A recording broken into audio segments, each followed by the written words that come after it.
Find a new way to live in Toronto's coveted Forest Hill neighborhood. Foray by Canderel blends thoughtful, livable suite design with refined finishes and more than 50,000 square feet of amenities, including wellness spaces, work-from-home areas, fitness facilities, and places to unwind. A modern, elevated community crafted for the life you've earned. Your next home starts from $599,000. Learn more at live@foray.ca. That's live at FORET.ca.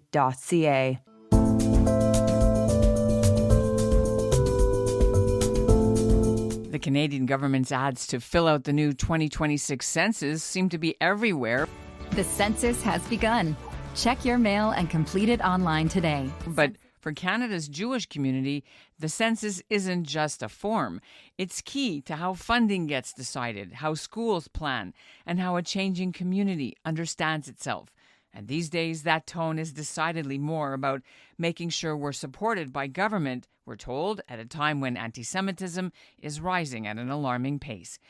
And that's part of why it's important to have an accurate number of how big Jewish Canada is, which, by last count, was about 400,000, only about 1% of the total population. But researchers are eager to see the broader picture of what Jewish Canada looks like and maybe even what Jewish Canada sounds like in the 5 years since the last census. So what languages we speak, where we come from, how many kids we're having, whether more or fewer of us identify as Jewish by religion or by background. And what about intermarriage and how that's growing? Researcher Rachel Margolis is a professor at the sociology department at Western University in London, and she's been crunching census numbers from previous surveys.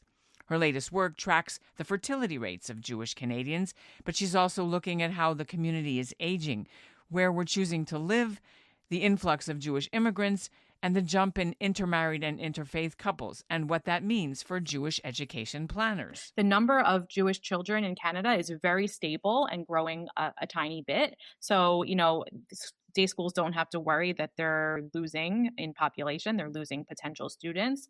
But I think they do have to think about how they're going to cater to the growing number of children who have one Jewish parent.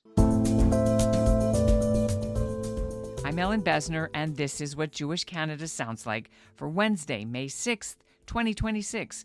Welcome to North Star, the flagship podcast of the Canadian Jewish News, made possible thanks to the Ira Gluskin and Maxine Gronowski-Gluskin Charitable Foundation.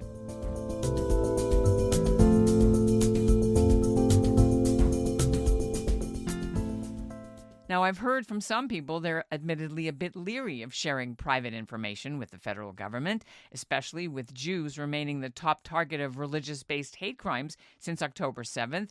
Rachel Margolis looks at the census data from previous go-arounds, and she hopes the new census, which she gets her hands on in about a year's time, will be more nuanced and show resilience.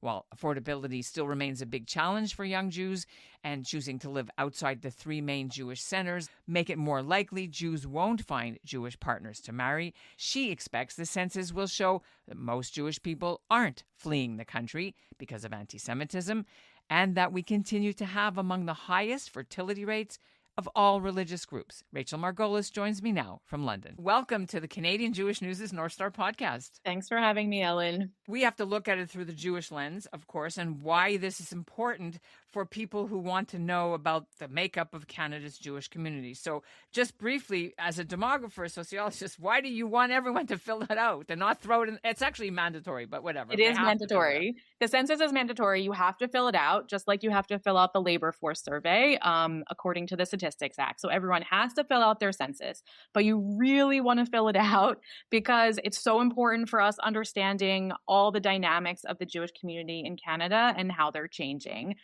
So if you get the short form census, you're going to fill out really basic information that only takes about 7 minutes. If you have the long form census, you're going to fill out a lot more, about 25 minutes worth of data. And these kinds of topics from both the short and the long form tell us so much about the Jewish community. So we can learn about how the community is aging. We can learn about where Jewish Canadians are from and what languages we speak. We can learn about Jewish households. And we're going to see see a lot of data about the increase in this one-person households and fewer households with lots of kids and mixed households and intermarriage. We can learn about Canadian Jewish fertility and also characteristics of small Jewish communities in Canada, which are often left out of big National Federation surveys. It's got to be said that this survey is the first one since the October 7th attacks, which definitely, I want to ask you, must have added 10,000 at least Israelis who came to Canada for in the last years. That's maybe an important topic about how the population has changed. And the Ukraine war, where we had lots and lots of temporary people coming, and maybe many stayed who were Jewish. Exactly. This is a great topic that we can examine with the census. So in 2021, the number of Jews in Canada was about 404,000. And I bet that it will be about 10,000 more, which is like pretty substantial population growth. And almost all of that population growth is going to be due to immigration. So certainly from Ukraine and Israel. And so we're going to have more language diversity and more ethnic diversity in the Jewish community here. So yeah, this is the first big survey to know about this. And also maybe Americans who want to get out of Trump land. There may be some. You mentioned about the influx of new immigrants. You also said that the Canadian population of the Jewish community is aging. How will those two intersect? So we're going to find out from the data. The Canadian Jewish population is aging, similar to the Canadian population in general. So right now, the median age of Canadian Jews is 41. That's up as of the last census. This is up from 40 in 2001. So we're aging slowly. And to put that in context, we can look at a really old population like Japan, where the median age is 49, or we can think about a really young population like Niger in West Africa, where the median age is 15, right? So we're towards the older end. The big reason why the Canadian Jewish population is aging is that we have this really big cohort of baby boomers who in the last census were in their 60s and early 70s. And now this cohort is aging further. It's the biggest cohort that we have. And every cohort after that is smaller than the boomers. So we have fewer younger people and more older people in the Canadian Jewish population. A way that we can kind of think about this is, in the 2001 census, 21% of Canadian Jews were ages 60 and above. And in the last census in 2021, this increased to 30%. Okay. So we're going to see continued aging in this next census that comes out. So we have pretty stable numbers of younger people, of kids, which might, increase a bit more given this new immigration that we've had, mostly from families. But we're still going to have an older population. And this is really important for community leaders to think about as they're deciding what type of programming to offer. I know in Jewish London, Federation offers lots of health screenings and support for older people living alone. Share yoga. Share yoga. They do it. And so there's going to be really increased demand for these kinds of things as our population ages along with the Canadian population. But is it a fertility issue that Jewish people are not having as many kids as the rest of the population? Or is it, what are the factors for this? It's a very important number. It's a super important number. So the main cause of population aging is low fertility. And, Jewish Canadians have low fertility. It's the total fertility rate as of the last census was 1.8 for Canadian Jews, which, is lower than the replacement rate of 2.1, which is how many kids each woman would have to have in order to replace herself and her partner. However, it's important to note that Canadian Jews have really high fertility relative to other religions in Canada.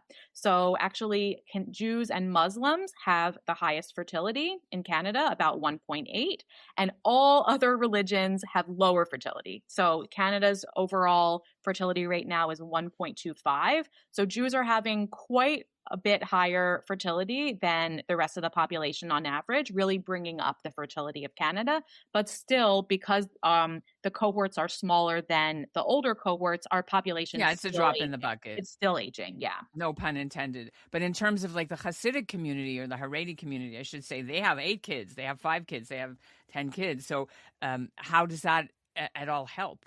So there was a paper maybe 10 years ago about Haredi fertility in Montreal, and they estimated the fertility rate somewhere between 4 and 5 on average. So, of course, there are some people who have 8 or 10 kids, but not everybody.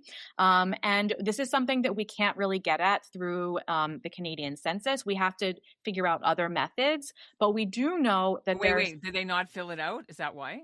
They do fill it out, but it's hard to identify Haredi Jews relative to other groups because there's, we could use an indicator. There's no question on the Canadian census, like, are you a Haredi Jew, right? Most people just say they're Jewish on the religion question. And we can look up at, who speaks Yiddish at home, but not all Haredi Jews speak Yiddish at home, right? And so it's hard to know exactly what their fertility rate is from the census.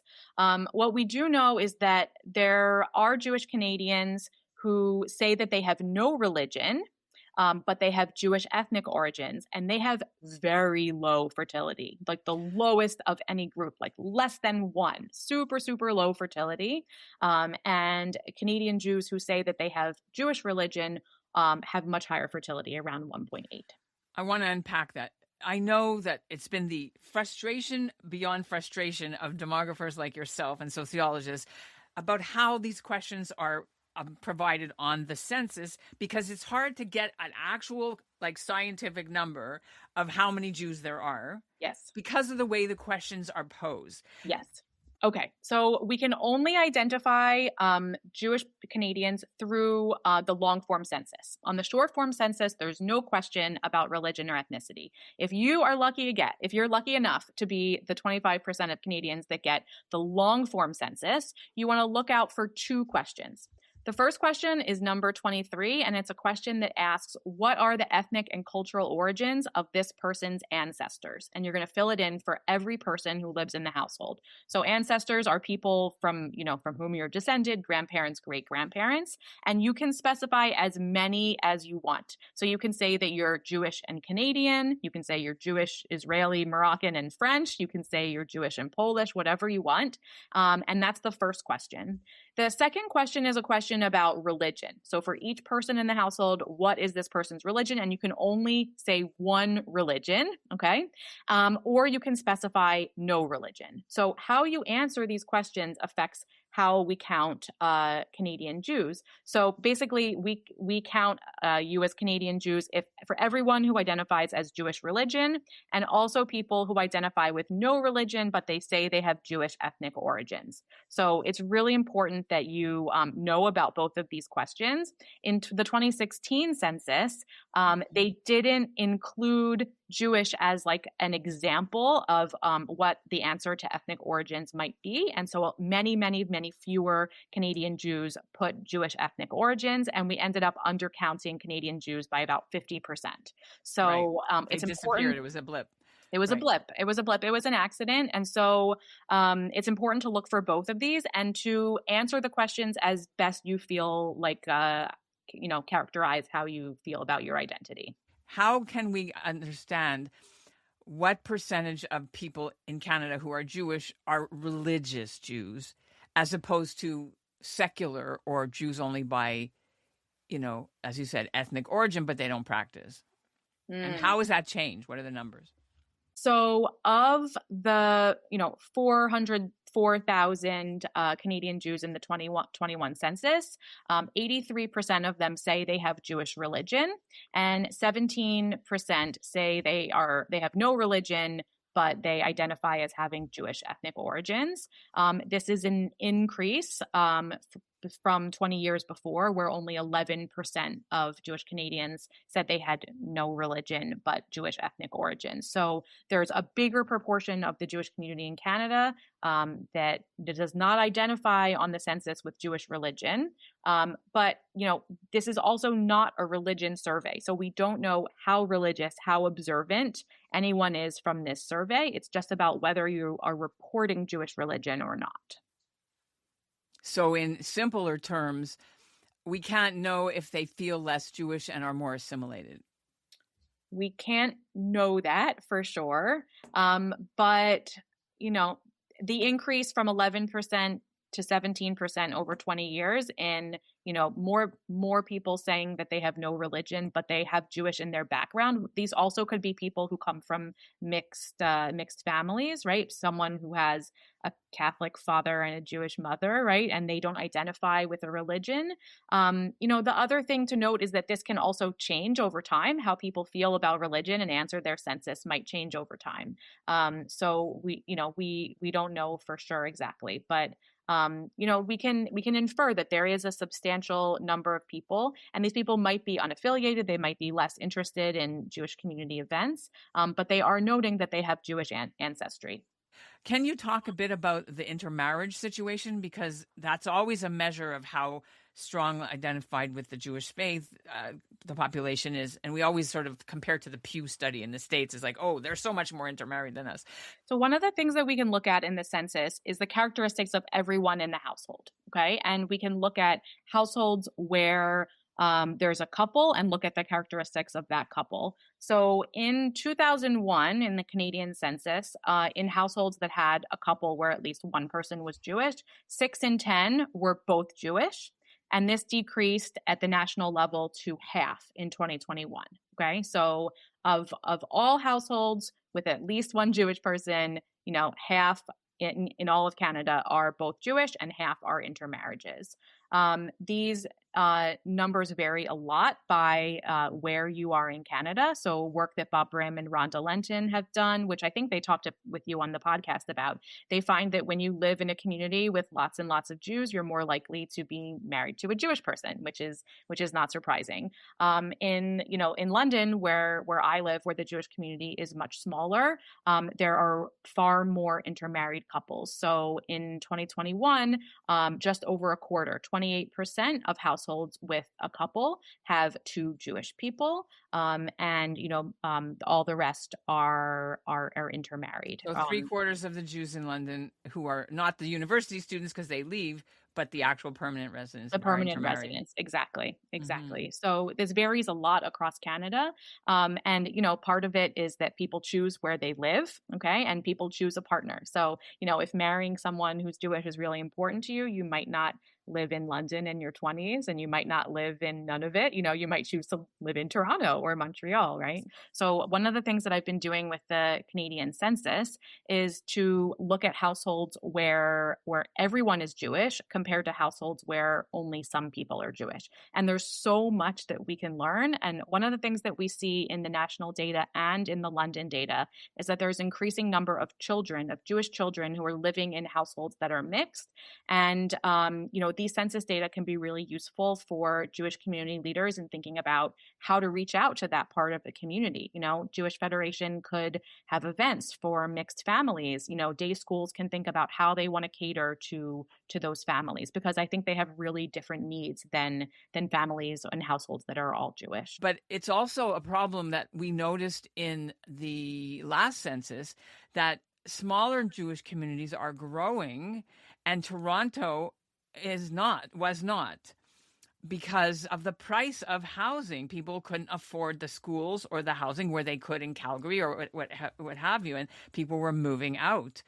I'm wondering what you think is going to be a noticeable result when people are surveyed this time. Yeah, I think there's going to be continued growth in the Jewish community outside of the 3 biggest cities. In the last census, 1/4 of Canadian Jews were outside of Toronto, Montreal, and Vancouver.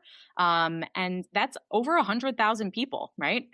An important thing to note is that often Jewish Federation surveys only focus on big cities, and they they exclude people who live in smaller cities because it might not be cost effective. But this is a growing group. And it's also very important for where the resources get spent. In terms of federal funding for community centers or what have you. I know Calgary's building a brand new one. And in terms of new schooling. And, while October 7th has definitely pushed many people who have Jewish kids to put them into the day school system because they felt of anti-Semitism, the options are less so available in smaller communities for this is true. And it's a very serious issue to deal with for the planners. Yes, it's a very serious issue. And I think that census data can be better utilized for sure. The number of Jewish children in Canada is very stable and growing a tiny bit. So, day schools don't have to worry that they're losing in population. They're losing potential students.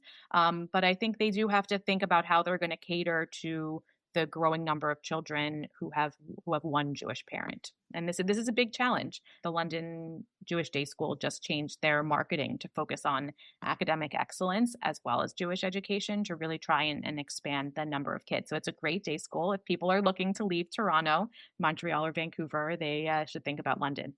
Coming up, what census numbers show about why more Canadian Jews are living alone and why that matters.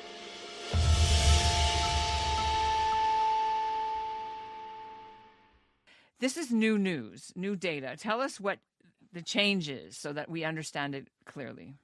So I analyzed the census data as from the household perspective.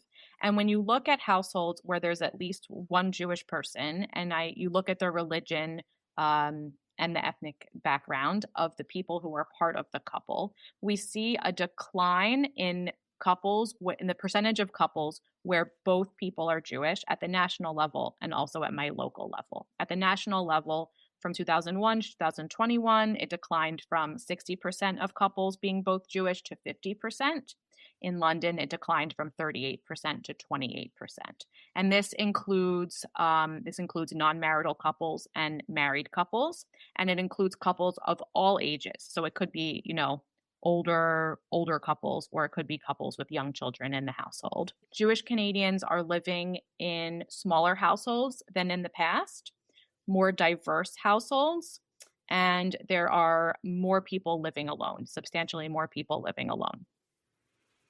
Interesting. So that means that they have fewer kids, or they're empty nesting, or they're widow divorced because they live longer? So in the 2021 census, there were 55,000 one-person Jewish households.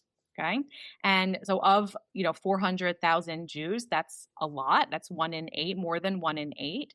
And that's up from 46,000 in 2001. Okay. And this is a real mix of people. These are people who are widowed, who live alone. These are people who are separated or divorced, who live alone. These are people who are never married, some of them younger people, right, who are postponing marriage and parenthood, or some people who don't have a partner. So I think that this is a really important thing for Jewish communities to know about, because people who live alone have special needs, especially older people who live alone.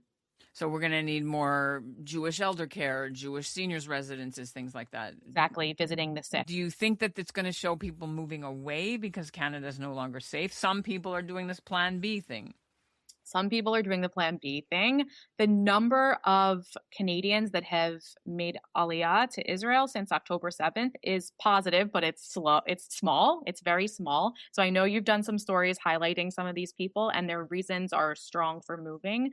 But as of now, we're not seeing a huge exodus of Canadian Jews to Israel. We're seeing much more positive net immigration. We're having lots of people move here from Israel. Whether that's short-term or long-term, we don't know.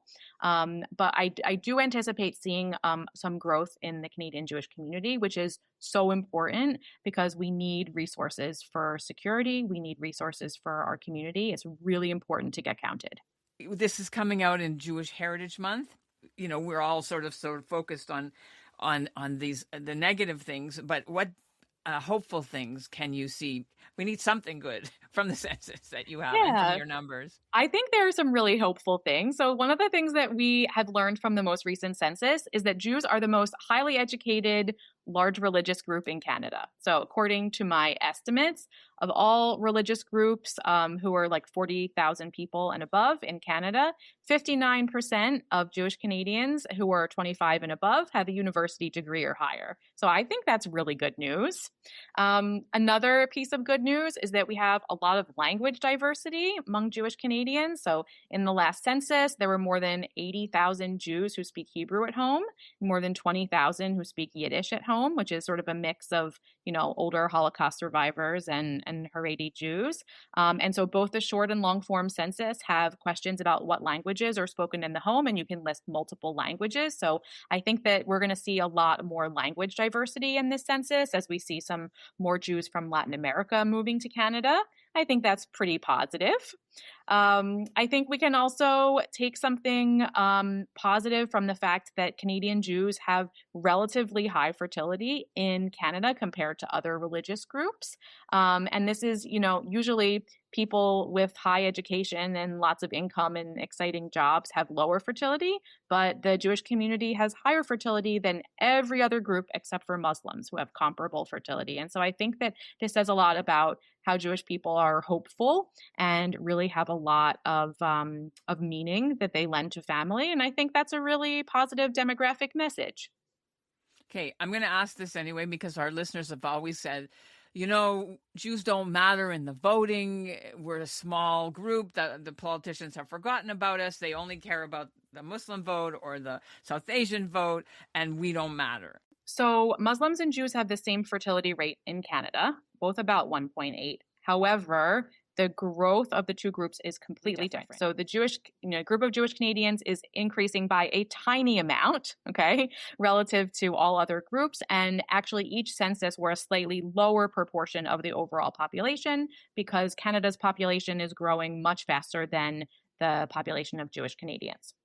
On the other hand, Muslims, even though they have comparable fertility rate in Canada, they are coming mostly through immigration, and they are coming with more kids. Over the last 20 years, the Muslim population has more than doubled, while the Canadian Jewish population has increased a tiny bit. The Jewish Canadian population is pretty stable, growing slightly, and most of these other minority religions, Hindus, Muslims, Sikhs, are growing much faster. Okay, and you just added one person to the population of London, so congratulations. I know you didn't want to talk about it, but you're just a new mom.